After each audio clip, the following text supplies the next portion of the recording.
The Zuckermans have fallen for it, and so has everybody else. Zuckerman thinks Wilbur is an unusual pig, and therefore he won't want to kill him and eat him. I dare say my trick will work, and Wilbur's life can be saved. Hooray! Cried everybody. Thank you very much, said Charlotte. Now, I called this meeting in order to get suggestions. I need new ideas for the web. People are already getting sick of reading the words some pig. If anybody can think of another message or remark, I'll be glad to weave it into the web. Any suggestions for a new slogan? How about Pig Supreme? Asked one of the lambs. No good, said Charlotte. It sounds like a rich dessert. How about Terrific, terrific, terrific? Asked the goose. Cut that down to one terrific, and it will do very nicely, said Charlotte. I think terrific might impress Zuckerman. All right, look at there. There we have Wilbur, Charlotte, Fern, and all of the other animals gathered for their meeting. Ooh, okay. But Charlotte, said Wilbur, I'm not terrific. That doesn't make a particle of difference, replied Charlotte. Not a particle. People believe almost anything they see in print. Does anybody here know how to spell terrific? I think, said the gander, is T-E-R-R-R-I-F-I-C-C-C-C-C.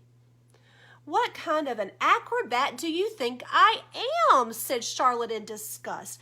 I would have to have St. Vitus's dance to weave a word like that into my web. Sorry, sorry, sorry, said the gander.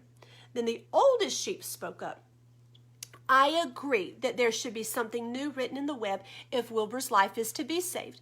And if Charlotte needs help in finding words, I think she can get it from our friend Templeton. The rat visits the dump regularly and has access to old magazines.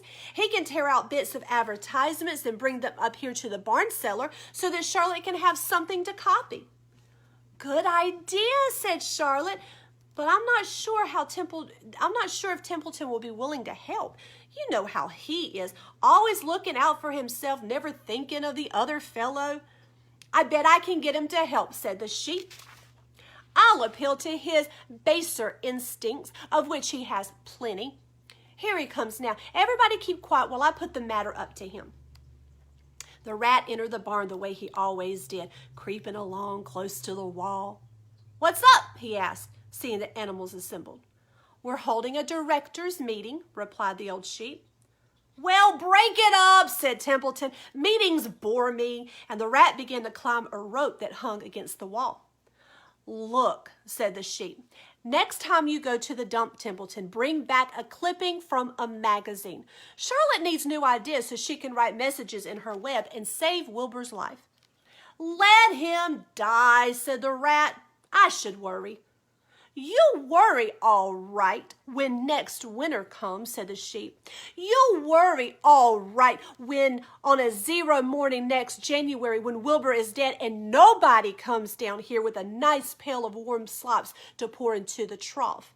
Wilbur's leftover food is your chief source of supply, Templeton. You know that. Wilbur's food is your food. Therefore, Wilbur's destiny and your destiny are closely linked. If Wilbur is killed and his trough stands empty day after day, you'll grow so thin we can look right through your stomach and see objects on the other side. Templeton's whiskers quivered. Maybe you're right, he said gruffly. I'm making a trip to the dump tomorrow afternoon. I'll bring back a magazine clipping if I can find one. Thanks, said Charlotte.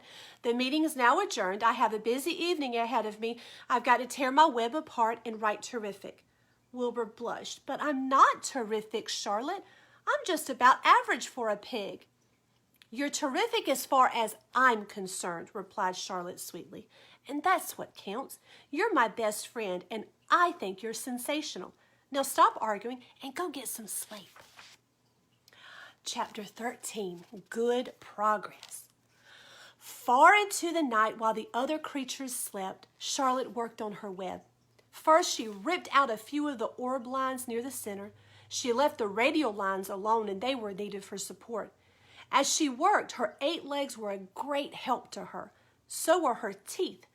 She loved to weave, and she was an expert at it. When she was finished ripping things out, her web looked something like this. Look at that. Isn't that amazing how spiders can do that? A spider can produce several kinds of thread. She uses a dry, rough thread for foundation lines, and she uses a sticky thread for snare lines, the ones that catch and hold insects. Charlotte decided to use her dry thread for writing the new message. If I write the word terrific with sticky thread, she thought, every bug that comes along will get stuck in it and spoil the effect. Now let's see. The first letter is T. Charlotte climbed to a point at the top of the left-hand side of the web. Swinging her spinnerets into position, she attached her thread and then dropped down. As she dropped, her spinning tubes went into action and she let out thread. At the bottom, she attached the thread. This formed the upright part of the letter T. Charlotte was not satisfied, however. She climbed up and made another attachment right next to the first. Then she carried the line down so that she had a double line instead of a single line. It will show up better if I make the whole thing with double lines. She climbed back up, moved over about an inch to the left, touched her spinnerets to the web, and then carried a line across to the right, forming the top of the letter T. She repeated this, making it double. Her 8 legs were very busy helping. Now for the E. Charlotte got so interested in her work, she began to talk to herself, as though to cheer herself on. If you had been sitting quietly in the barn cellar that evening, you would have heard something like this. Now for the R. Up we go. Attach, descend, pay out line. Whoa, attach. Good. Up you go. Repeat, attach, descend, pay out line. Whoa, girl, steady now. Attach, climb, attach, over to the right. Pay out line, attach. Now right and down and swing that loop and around and around. Now into the left, attach, climb, repeat. Okay, easy. Keep those lines together. Now, then, out and down for the leg of the R. Pay out line. Whoa, attach, ascend, repeat. Good girl. And so, talking to herself, the spider worked at her difficult task. When it was completed, she felt hungry. She ate a small bug that she had been saving. Then she slept. Next morning, Wilbur arose and stood beneath the web. He breathed the morning air into his lungs. Drops of dew catching the sun made the web stand out clearly. When Lurvy arrived with breakfast, there was the handsome pig, and over him, woven neatly in block letters, was the word terrific. Another miracle. Lurvy rushed and called Mr. Zuckerman. Mr. Zuckerman rushed and called Mrs. Zuckerman. Mrs. Zuckerman ran to the phone and called the Arables. The Arables climbed into their truck and hurried over. Terrific! Everybody stood at the pig pen and stared at the web and read the word over and over while Wilbur, who really felt terrific, stood quietly, swelling out his chest and swinging his snout from side to side. Terrific, breathed Zuckerman in joyful admiration. Edith, you better phone the reporter on the Weekly Chronicle and tell him what has happened. He will want to know about this. He may want to bring a photographer. There isn't a pig in the whole state that's as terrific as our pig. The news spread. People who had journeyed to see Wilbur when he was some pig came back again to see him now that he was terrific. That afternoon, when Mr. Zuckerman went to milk the cows and clean out the tie-ups, he was still thinking about what a wondrous pig he owned. Lurvy, he called, there is to be no more cow manure thrown down into that pig pen. I have a terrific pig. I want that pig to have clean, bright straw every day for his bedding. Understand? Yes, sir, said Lurvy. Furthermore, said Mr. Zuckerman, I want you to start building a crate for Wilbur. I have decided to take the pig to the county fair on September 6th. Make the crate large and paint it green with gold letters. What will the letters say? Asked Lurvy. They should say, Zuckerman's famous pig. Lurvy picked up a pitchfork and walked away to get some clean straw. Having such an important pig was going to mean plenty of extra work. He could see that. Below the apple orchard at the end of a path was the dump where Mr. Zuckerman threw all sorts of trash and stuff that nobody wanted anymore. Here, in a small clearing hidden by young alders and wild raspberry bushes, was an astonishing pile of old bottles and empty tin cans and dirty rags and bits of metal and broken bottles and broken hinges and broken springs and dead batteries and last month's magazines and old discarded dish mops and tattered overalls and rusty spikes and leaky pails and forgotten stoppers and useless junk of all kinds, including a wrong-sized crank for a broken ice cream freezer. Templeton knew the dump and liked it. There were good hiding places there, excellent cover for a rat, and there was usually a tin can with food still clinging to the inside. Templeton was down there now, rummaging around. When he returned to the barn, he carried in his mouth an advertisement he had torn from a crumpled magazine.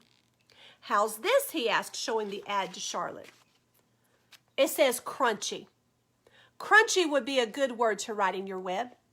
"Just the wrong idea," replied Charlotte. "Couldn't be worse. We don't want Zuckerman to think Wilbur is crunchy. He might start thinking about crisp, crunchy bacon and tasty ham.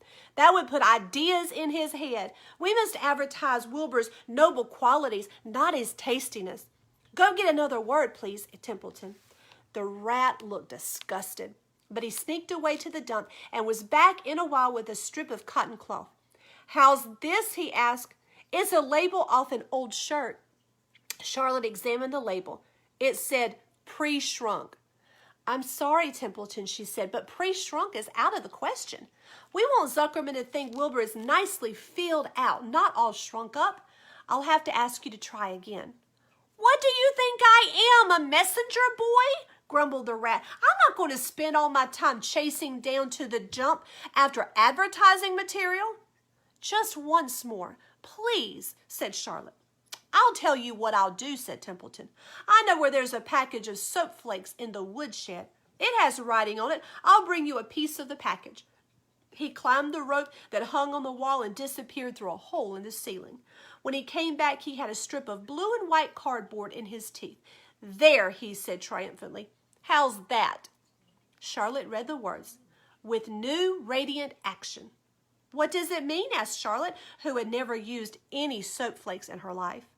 "How should I know?" said Templeton. "You asked for words and I brought them. I suppose the next thing you'll want me to fetch is a dictionary." Together they studied the soap ad. "With new radiant action," repeated Charlotte slowly. "Wilbur," she called. Wilbur, who was asleep in the straw, jumped up. "Run around," commanded Charlotte. "I want to see you in action to see if you are radiant." Wilbur raced to the end of his yard. "Now back again, faster," said Charlotte. Wilbur galloped back. His skin shone. His tail had a fine, tight curl in it. "Jump into the air," cried Charlotte. Wilbur jumped as high as he could. "Keep your knees straight and touch the ground with your ears," called Charlotte. Wilbur obeyed. "Do a backflip with a half twist in it," cried Charlotte. Wilbur went over backwards, writhing and twisting as he went. "Okay, Wilbur," said Charlotte. "You can go back to sleep." "Okay, Templeton, the soap ad will do, I guess. I'm not sure Wilbur's action is exactly radiant, but it's interesting." "Actually," said Wilbur, "I feel radiant." "Do you?" said Charlotte, looking at him with affection. "Well, you're a good little pig, and radiant you shall be. I'm in this thing pretty deep now. I might as well go to the limit." Tired from his romp, Wilbur lay down in the clean straw. He closed his eyes. The straw seemed scratchy, not as comfortable as the cow manure, which was always delightfully soft to lie in. Let me show you a picture. There he is, showing his radiant action.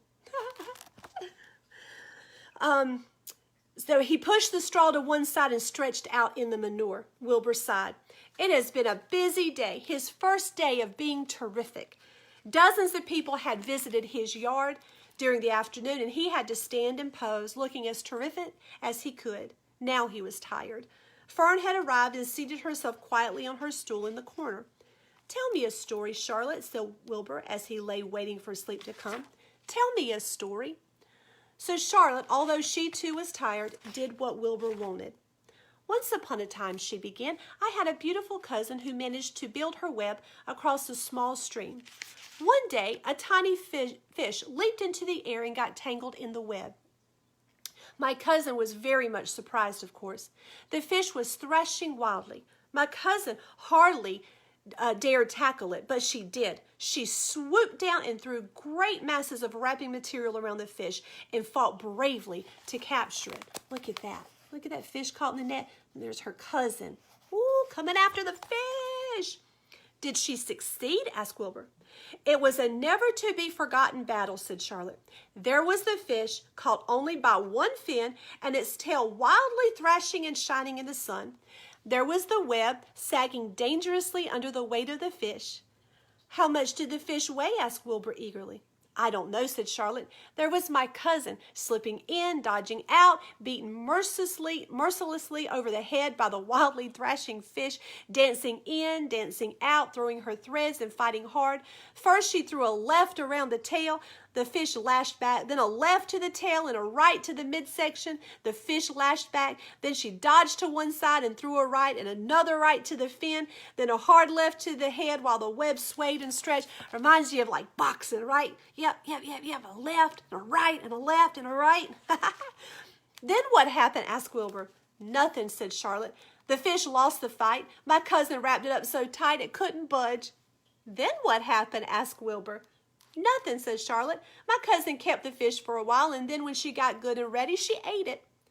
Tell me another story, begged Wilbur. So Charlotte told him about another cousin of hers who was an aeronaut. What is an aeronaut? Asked Wilbur. A balloonist, said Charlotte. My cousin used to stand on her head and let out enough thread to form a balloon. Then she'd let go and be lifted into the air and carried upward on the warm wind. Is that true? Asked Wilbur, or are you just making it up? It's true, replied Charlotte. I have some very remarkable cousins, and now, Wilbur, it's time you went to sleep. Sing something, begged Wilbur, closing his eyes. So Charlotte sang a lullaby while crickets chirped in the grass and the barn grew dark.